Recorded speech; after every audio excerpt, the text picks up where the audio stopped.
nous suivez en Guinée et un peu partout dans le monde, mesdames et messieurs, bonsoir. Merci de choisir la télé du 21e siècle pour vous informer. Mais tout d'abord, le sommaire. La félicitation du président français Alassane Ouattara, président élu pour un troisième mandat en Côte d'Ivoire, continue à susciter des réactions chez certains politiques guinéens. Les Échos, c'est dans cette édition d'information. La sortie du gouvernement interdisant toute manifestation dans le pays n'a pas tardé de faire réagir le camp adverse. La NAD reste campée sur sa position de manifester le 25 novembre prochain. Des précisions, c'est dans ce journal. La Guinée vient de signer un accord avec un consortium qui comprend la société SMB et la compagnie maritime Winning Shipping pour le développement de sa gigantesque réserve de minerais de fer de Simandou. Les détails, c'est juste après cette courte pause. Encore une fois, bonsoir et bienvenue. Comme je vous le disais au sommaire, la félicitation du président français Alassane Ouattara, président élu pour un troisième mandat en Côte d'Ivoire, continue à susciter des réactions chez certains politiques guinéens. Contrairement à celui de la Guinée qui a aussi brigué un troisième mandat, Emmanuel Macron a fustigé la réélection d'Alpha Condé, une attitude que le secrétaire général de l'UFR salue à sa juste valeur. Suivez sa réaction dans l'émission Starcom. N'oubliez surtout pas qu'Alpha Condé a une double nationalité. Ne perdez pas de vue qu'il est français et il n'a pas renoncé à cette nationalité française. Les Français ont forgé un homme qui est devenu président dans un autre pays et qui a passé toute sa vie. À 15 ans, il était en France. Ouais. Il a été nourri, vêtu par la France, logé par la France. Donc, ils sont plus sensibles au comportement d'un de leurs citoyens qu'à un autre. Ça, il ne faut pas le perdre de vue. C'est qu'on pourrait pardonner à Ouattara, on ne peut pas le pardonner à Alpha Condé. Ouais. Si la France se lève et le dit, j'entends des gens parler de souveraineté nationale. Ah oui. Mais commencez par dire à Alpha Condé de renoncer à sa nationalité française. Et n'oubliez pas, il ne faut pas qu'on ait un esprit court sur les événements qui se sont passés. Il y a tant de Guinéens qui sont réfugiés en France au moment de la Révolution. Je leur dirais tantôt qu'Alpha Condé a été condamné à mort par contumace par la Révolution en Guinée. Il a été soutenu, encadré par la France, contrairement à Ouattara. Donc, ils ont droit sur Alpha Condé plus que Ouattara. Ça, c'est la première des choses qu'il faut citer. Dans un communiqué publié sous les ondes des médias publics dimanche 22 novembre 2020, le gouvernement guinéen a suspendu toute manifestation de masse sur toute l'étendue du territoire national. Il justifie cette décision pour éviter la propagation de la COVID-19 dans le pays. Suivez le porte-parole du gouvernement, Aboubacar Silla. Communiqué du gouvernement. Conformément aux décisions issues du Conseil des ministres en sa session du jeudi 19 novembre 2020 relative aux initiatives d'organisation de manifestations de certaines structures politiques affiliées à la mouvance présidentielle pour la célébration de la victoire du candidat Alpha Condé, le gouvernement rappelle aux partis politiques et mouvements alliés de la mouvance présidentielle ainsi qu'à toutes les entités politiques et sociales la suspension pour raisons sanitaires des manifestations de masse sur toute l'étendue du territoire national. Le gouvernement précise que cette mesure exceptionnelle, justifiée par l'état d'urgence en vigueur dans le pays, fait suite aux impératifs de sécurité sanitaire dictés par les autorités sanitaires du pays, notamment l'Agence nationale de sécurité sanitaire, ANSS, dans le cadre d'un vaste programme de tests massifs de population à la COVID-19 qu'elles viennent d'initier en vue de l'éradication dans les meilleurs délais de la pandémie du coronavirus dans notre pays. Cette mesure sanitaire provisoire, nécessitée par la situation épidémiologique de notre pays, cessera d'être en vigueur à la suite de ce processus et après que des progrès significatifs soient enregistrés dans la lutte contre la pandémie de la COVID-19. Le gouvernement informe que cette mesure sanitaire qui consiste en une systématisation des tests de dépistage dans les administrations publiques et privées, ainsi que dans les lieux de regroupement public, permettra un retour rapide à la normale des activités en vue de garantir un meilleur cadre sanitaire et social pour la jouissance en toute sérénité de tous les droits fondamentaux et des libertés publiques consacrées. En ces moments de défis sanitaires sans précédent, le gouvernement invite tous les acteurs de la vie publique ainsi que tous les citoyens et l'ensemble des populations au sens de civisme et de responsabilité par le respect des mesures préventives préconisées par les autorités sanitaires. Conakry, le 22 novembre 2020, le gouvernement de la République de Guinée, je vous remercie. À l'entame, suite à cette sortie du gouvernement, le camp adverse n'a pas tardé à réagir. Le président du parti, l'UGDD, membre de l'ANAD, rappelle que la manifestation est un droit constitutionnel en Guinée. Selon lui, ils sont prêts à désobéir à cette décision du gouvernement en manifestant le 25 novembre prochain. Suivez. Le droit de manifester est un droit légitime et inaliénable partout dans le monde entier. Qu'il y ait coronavirus ou pas, partout dans le monde, vous voyez des gens manifester. Si les populations sont mécontentes, ils manifestent. Alors, l'opposition étant une opposition républicaine, une opposition légaliste, a déposé des lettres d'information au niveau des autorités locales, à la mairie de Mantoto, de Matam et de Kaloum, puisque l'itinéraire que nous avions choisi devait commencer à Mantoto pour se terminer à Kaloum. Malheureusement, dès qu'ils ont compris que l'opposition, n'est-ce pas, regroupée au sein de l'ANAD, veut commencer à manifester parce que tout simplement, il y a des arrestations arbitraires, il y a des kidnappings, il y a des violations graves des droits humains, des tueries sans justice. L'État se précipite à suspendre une partie de la Constitution guinéenne parce que le droit de manifester est inaliénable. Que ce soit la Constitution de 2010 ou la Constitution de la nouvelle Constitution qu'on vient de nous imposer, le droit de manifester est garanti. Nous sommes dans un régime de déclaration, un régime informatif. Ce qui nous revient comme devoir, c'est d'informer, d'écrire des courriers d'information 72 heures avant la marche. Nous avons fait cela vendredi.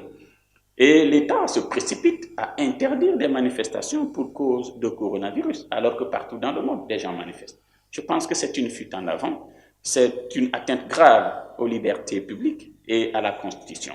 Je pense que nos avocats, certainement, vont se saisir du dossier auprès de, pourquoi pas, auprès de la Cour suprême, si c'est elle qui doit statuer sur de tels cas ou de la Cour constitutionnelle, pour contester la légitimité d'une telle interdiction, puisque la Constitution est au-dessus du gouvernement, au-dessus des gouvernants et au-dessus de tout le monde. Comme annoncé dans les titres, la Guinée vient de signer un accord avec un consortium qui comprend la société SMB et la compagnie maritime Winning Shipping pour le développement de sa gigantesque réserve de minerais de fer de Simandou. Ce projet devrait apporter une manne estimée à 15 milliards de dollars sur 25 ans. Notre équipe a rencontré le président de l'ONG Action Mine qui s'est exprimé sur les avantages liés à ce sujet. Suivez ce reportage de Mohamed Traoré et Alassane Souma.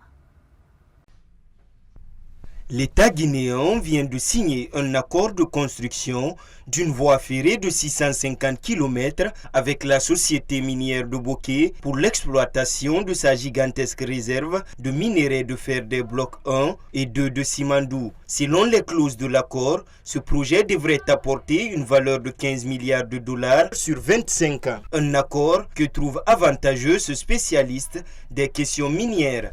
La signature de cette convention est une avancée qu'on peut saluer. Il y a assez d'avantages pour la Guinée parce que c'est des infrastructures qui vont permettre de désengorger une fois encore le pays, de désenclaver une partie du pays, une bonne partie du pays, et notamment le corridor sud de Kirouané à Forêt-Karia, notamment de la mine au port de Matakan, qui sera en fait le port d'évacuation du minerai de fer, d'environ 80 millions de tonnes par an.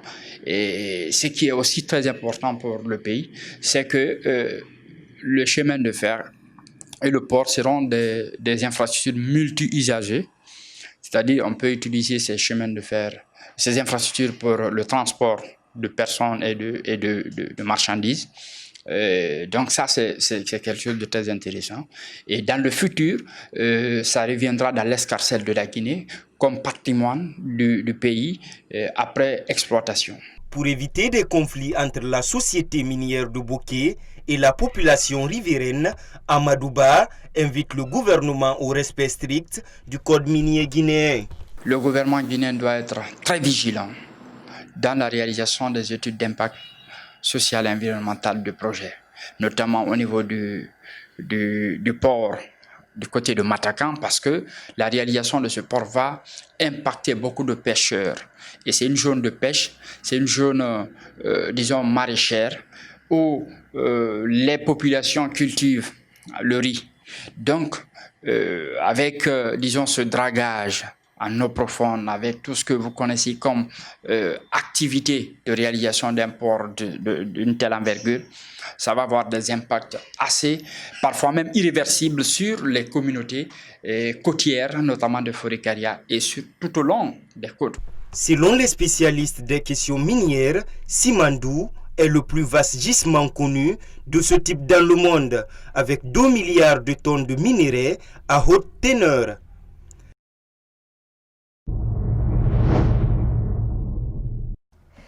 Et puis, page santé, dans cette édition d'information, l'automédication consiste à soigner certaines pathologies sans prescription et conseil médical préalable. En Guinée, nombreux sont des citoyens qui se livrent à cette pratique qui peut avoir des conséquences néfastes pour leur santé. Pour en savoir plus, notre équipe a rencontré un médecin généraliste. C'est un reportage de Mariam Kamara et Mustafa Diané. Prendre des produits pharmaceutiques sans l'avis d'un spécialiste est appelé l'automédication. Selon l'avis des professionnels de la santé, cette pratique peut avoir des conséquences graves sur la santé des patients. Si un produit n'est pas prescrit par un médecin, sa consommation est nuisible. Parce que tous les produits ont deux effets. Effets bénéfiques et maléfiques. Il y a des effets indésirables. Il y a l'intolérance aussi digestive. C'est qu'il y a des patients qui ne sont pas habilités à prendre telle ou telle molécule. Parce qu'en prenant telle, ça a des conséquences. Par exemple, quelqu'un qui a la gastrite beaucoup plus élevée, il se plaint de douleurs généralisées. Et finalement, tout d'un coup, toi tu dis, bon, pour calmer la douleur, moi j'avais mal à tel endroit, il faut prendre de l'ibuprofène. En prenant de l'ibuprofène, la dégradation de l'ibuprofène dans l'organisme, ça aggrave la pathologie gastrique parce que ça irrite l'estomac. Certains citoyens s'adonnent à cette pratique à cause de la cherté du coût de la consultation et des produits dans les pharmacies. Pour ce médecin, la santé n'a pas de prix.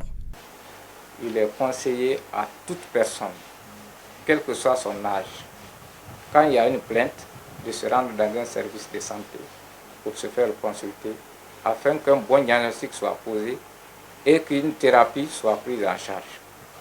C'est ça. Donc c'est la consultation, il faut passer par les centres de santé pour te faire consulter afin de pouvoir recevoir le médicament qu'il faut pour toi. L'automédication n'est pas recommandée.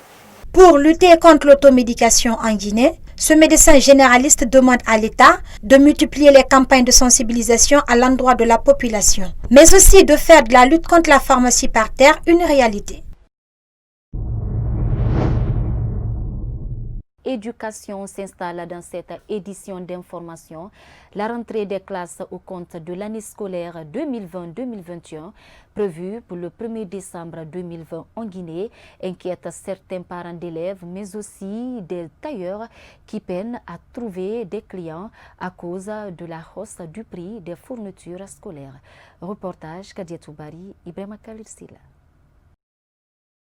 À quelques jours de l'ouverture des classes, l'augmentation du prix des fournitures scolaires se fait sentir sur le marché. Une situation qui inquiète les parents d'élèves. Cette crise économique se fait ressentir jusque chez les couturiers qui d'habitude gagnent de la clientèle à l'approche des ouvertures de classes. Vraiment, cette fois-ci, c'est un peu difficile pour nous d'abord, nous les tailleurs. Ouais, on voit cette année-là, il y a l'ouverture de classes à leur lapin. Les gens qui viennent demander les tenues, mais ça ne va pas. Beaucoup qui pleurent. Il y en a qui demandent même, il ne va pas payer, il ne va même pas donner les commandes. Il y en a qui sont demandés de donner les commandes, mais ils n'ont pas pu de payer même le tailleur. Il va dire qu'il faut m'attendre fin de mois. Je dis, mais comment on va travailler? Plus loin, ce parent d'élève invite ses pairs à redoubler d'efforts, ce malgré la montée vertigineuse des prix de fournitures scolaires sur le marché. Pour lui, l'avenir des enfants n'a pas de prix. Les parents d'élèves, ça ne marche pas actuellement beaucoup. D'autres là-bas, les enfants sont nombreux, ils n'ont pas les moyens pour l'acheter, mais quand même, on va les oublier, de les prier encore de prendre courage pour qu'ils vont acheter les prix de scolarité pour les enfants, pour que les enfants vont étudier.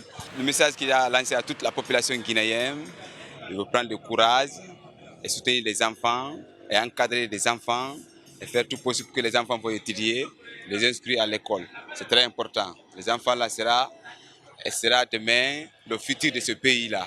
Au-delà de la cherté des fournitures scolaires sur le marché, les parents d'élèves font face à l'augmentation des frais de scolarité dans les écoles privées, d'où leur appel à l'État pour une réglementation dans ce secteur.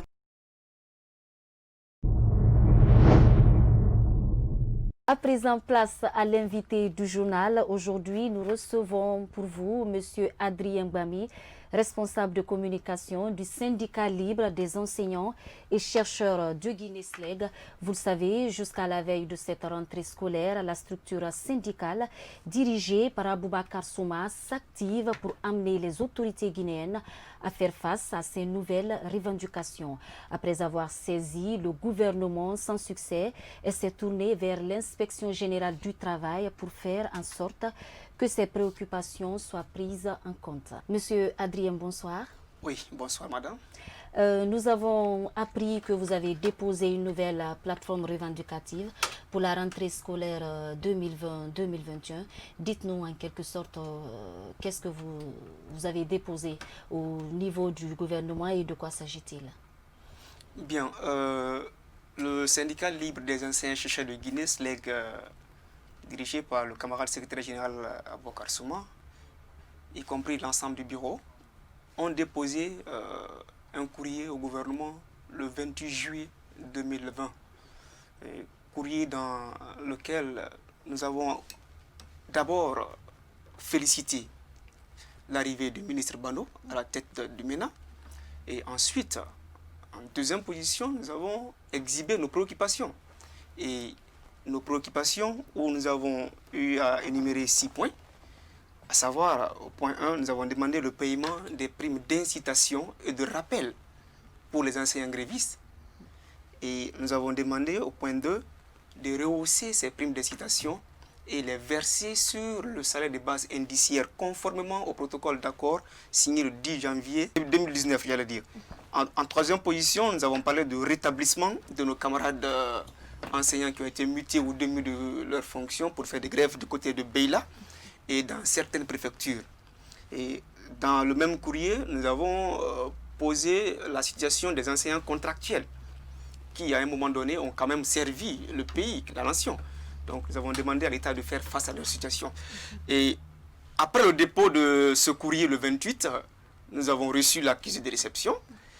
Et le ministre, après un mois, nous a répondu, et tout en se déchargeant de ses préoccupations, en nous renvoyant du côté du Premier ministre, à savoir Dr Kassory Fofana.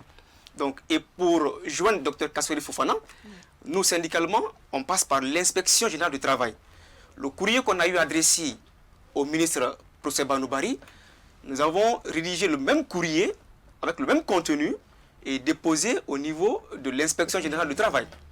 Et imaginez, jusqu'à date, on n'a pas de suite par rapport à ce courrier qui a été déposé. Donc nous sommes dans cette attente Et puisque nous sommes un syndicat responsable, les jours à venir, nous allons saisir l'inspection générale du travail pour savoir réellement où en sommes-nous avec le courrier qui est déposé en son sein. Donc, si je comprends bien, le courrier qui a été déposé au niveau du MENA et en même temps au niveau de l'inspection générale du travail, il n'y a pas eu de réaction au niveau de ces deux... Il y a eu une première réaction du côté du MENA, parce que nous avons adressé le courrier au ministre Procès Banoubari, qui nous a répondu. Lui, il nous a répondu tout en se déchargeant, je dis bien, de nos préoccupations, en nous renvoyant chez le Premier ministre. Et nous, on ne peut pas joindre le Premier ministre. Nous respectons les démarches du syndicalisme. Donc il faut passer par l'inspection générale du travail pour joindre le gouvernement. Donc c'est ce qui nous a poussé à adresser un courrier à l'inspecteur. Bano, lui, il a répondu, mais jusqu'à date, c'est l'inspecteur général du travail qui n'arrive pas à répondre au courrier déposé par le Bureau national du syndicat libre des anciens chercheurs de Guinée. Voilà, est-ce que vous avez pris des dispositions pour ne pas encore avoir un nouveau bras de fer entre votre structure et le gouvernement? Les dispositions qui sont maintenant en marche, nous avons mis en place une commission de suivi par rapport à ces courriers. Et cette commission nous a donné des précisions qu'il faut encore penser à réécrire à l'inspecteur, parce que nous allons dialoguer. D'aucuns pensent que nous sommes assis. Nous sommes en train de travailler techniquement avec le gouvernement. Voilà, comme vous venez d'ailleurs de le signifier, avez-vous un appel peut-être à lancer au gouvernement pour qu'il n'y ait plus de désaccord entre vous et votre structure et le gouvernement en question? Bien, l'appel est sincère. L'appel qu'on doit lancer, ou je vais lancer ici au gouvernement, c'est un appel très sincère. Nous sommes un syndicat responsable, un syndicat qui est prêt toujours à dialoguer avec le gouvernement, et que le syndicat, que le gouvernement prête oreille aux revendications du syndicat. Nous avons adressé des courriers que le gouvernement, à son tour, essaie de nous répondre. Qu'il ne fasse pas ici ce silence de cimetière vis-à-vis de nos courriers. Et sinon, nous allons nous réunir et voir qu'est-ce qu'il faut syndicalement pour faire bouger le gouvernement. C'était notre invité du journal, M. Adrien Bami, qui est le porte-parole du SLEG dans ce journal. Les plages de Conakry sont devenues des dépotoirs de déchets. Toutes sortes d'ordures ménagères sont déversées au quotidien sur ces endroits de loisirs se trouvant en bordure de mer. Une situation que les environnementalistes déplorent. C'est un reportage de Yayo Mobari et Ibrahima Paye Kamara. Des déchets plastiques ou encore des ordures de toutes sortes, dégageant ainsi des odeurs nauséabondes, c'est l'image qu'affichent la plupart des plages de la capitale. Cette menace des riverains sur les bras de mer inquiète les environnementalistes. En voyant ça, ça me rend mal à l'aise. Je me sens impuissant parce que souvent, on a souvent fait des sensibilisations par rapport à ça. Mais on comprend ici, il y a le manque de l'application des règlements et textes. Et puis, les populations, chacun fait ce qu'il veut. Sinon, ces bordures de mer, ils auraient dû être d'autres choses que de les polier. Regardez la plage de Rogbane aujourd'hui. Des années passées, nous, lorsqu'on était des jeunes, on partait là-bas pour jouer, se nager et faire tout. Mais actuellement, là-bas, tu ne peux même pas passer par là-bas. Ils ont construit tout au lit des bordures de mer, donc personne ne dit rien. Alors que c'est nous les populations qui partons là-bas et salir là-bas. La mer n'accepte jamais la saleté. Avec leurs maigres moyens, les administrateurs des plages se battent tant bien que mal pour rendre propres ces lieux de distraction. Pour une gestion rationnelle des ordures sur ces bras de mer, ces jeunes entrepreneurs comptent sur le soutien de l'État. Pour la gestion des ordures en bordure de mer, nous le faisons manuellement et je vous assure que c'est très compliqué et très fatigant parce que nous le faisons avec les moyens de bord, c'est-à-dire les brouettes, des râteaux, des balais, avec une équipe très restreinte, de sorte que nous demandons à tout le monde, bonne volonté, à toutes les associations qui peuvent nous aider de venir au secours. Et nous voulons que le gouvernement nous vienne en aide en nous octroyant les moyens nécessaires pour pouvoir continuer à nettoyer davantage, ainsi que des camions pour pouvoir enlever ces ordures que nous avons mis là depuis 30 ans. Ça fait plus d'une année, parce que nous n'avons pas les moyens. Le premier tas a été enlevé, ce qui nous a coûté des millions. Et avec la pandémie, on a stoppé à maintes reprises nos activités, de sorte que maintenant, nous n'avons pas les moyens pour louer des camions pour pouvoir enlever. Donc nous demandons au gouvernement de nous aider. En 2019, lors d'un conseil des ministres, le président Alpha Condé a ordonné que la mission des brigades urbaines motorisées nouvellement créées soit étendue au respect de l'interdiction des dépôts d'ordures sur les bordures de mer. Une décision qui est restée sans effet sur la protection de l'environnement.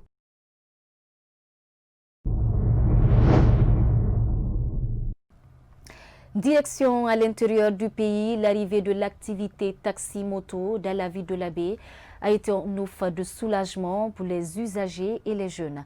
Elle permet de nos jours de faciliter leur déplacement dans cette localité et elle a aussi permis de créer de l'emploi pour de nombreux jeunes en activité dans la ville de Karamoko Alpha. Suivez ce reportage de grand format de notre correspondant basé au Fouta. Seul moyen de transport urbain en commun dans la ville de la Baie, l'activité taxi-moto facilite aujourd'hui la mobilité des personnes entre les quartiers de la commune urbaine et entre la ville et les zones rurales situées dans les environs de la capitale régionale. Avant l'arrivée des taxi-moto à la Baie, il y avait une pénurie sur le domaine de transport. La plupart des gens marchaient à pied. Même si leurs moyens sont là, ils n'ont pas vraiment là où les moyens empruntés pour éviter de marcher à pied. Maintenant, avec l'arrivée des taxis-motos, il est avantage de constater que la plupart des gens se déplacent entre les quatre coins de la ville. Avec un parc constitué de 2500 engins roulants en permanence, le secteur est convoité par des jeunes à la recherche de leur premier emploi, des étudiants en vacances ou d'autres citoyens voulant se relever sur le plan économique et social. L'activité de taxi-moto se porte très bien à la Baie. Nous gagnons notre vie, ça nourrit nos hommes actuellement parce que ceux qui sont en train de travailler régulièrement, comme il le faut, vraiment ils gagnent leur quotidien dans ça, ils sont en train de vivre dans ça. Il y a certains qui se sont mariés, qui ont construit, qui ont commencé avec une seule moto, qui se retrouvent aujourd'hui avec 4, voire même 5 à 6 motos. Malgré ces avantages en matière de lutte contre le chômage dans la région, le secteur taxi-moto reste confronté à des difficultés majeures liées surtout à diverses formes d'insécurité. Quand on parle de l'insécurité, c'est les 3 facteurs. Il y a le braquage, il y a l'insécurité routière, il y a aussi le vol de motos. Ce que nous demandons à la commune, c'est de sécuriser les citoyens de la Baie parce que quand on parle de chauffeurs, les chauffeurs font partie des citoyens de la Baie. Donc nous demandons à la commune et à la préfecture de se donner la main pour sécuriser les chauffeurs. Il y a aussi que la corporation est devenue un refuge privilégié pour plusieurs bandits et autres délinquants de tout acabit. Il y a certains conducteurs qui n'ont pas un comportement souhaité. Des fois, c'est des gens qui se mettent à agresser les passagers, même en pleine circulation. Même vous pouvez voir des conducteurs de taxi-moto qui se mettent à agresser même les passants ou à insulter. Certains aussi, bandits qui s'infiltrent dans la corporation aussi de taxi-moto. Et à chaque fois, nous recevons des plaintes. Il y a un conducteur de taxi-moto qui a détourné tel ou tel. Aujourd'hui, usagers et professionnels du secteur demandent un peu plus d'efforts aux autorités communales en vue d'élaborer et exécuter à court terme des politiques visant à réorganiser l'activité taxi-moto dans la zone et garantir la sécurité dans la mobilité des personnes et de leurs biens.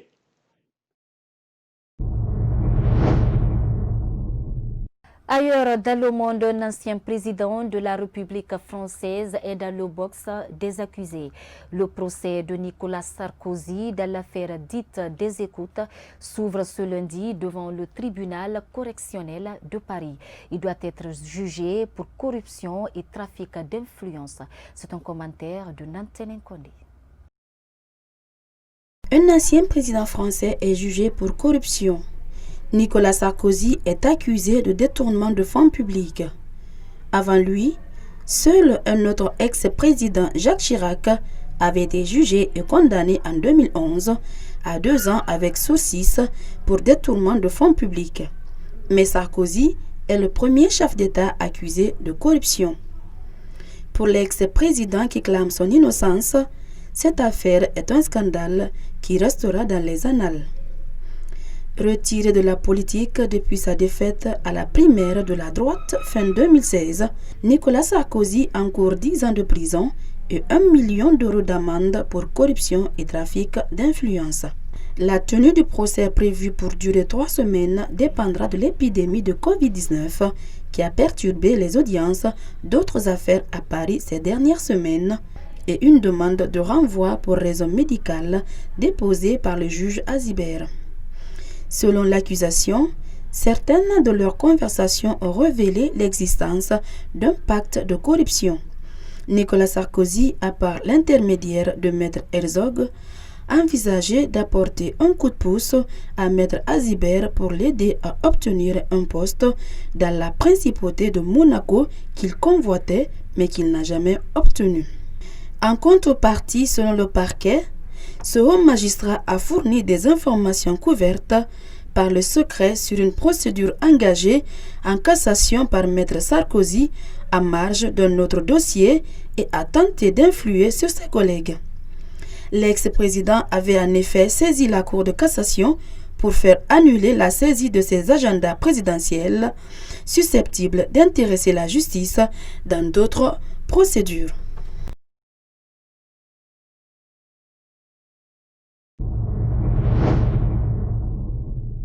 Et puis sport, pour finir, la commission d'éthique de la FIFA a suspendu pour 5 ans l'actuel président de la Confédération africaine de football, lui infligeant de surcroît 185 000 € d'amende, notamment pour détournement de fonds publics. Plus de précisions avec Jeannette Akou-Aboudri. Presque 4 ans plus tard, candidat à sa propre succession, l'actuel président de la Confédération africaine, Ahmad, vient d'être suspendu pour 5 ans par la commission d'éthique de la FIFA qui lui a infligé au passage une amende de 180 000 €.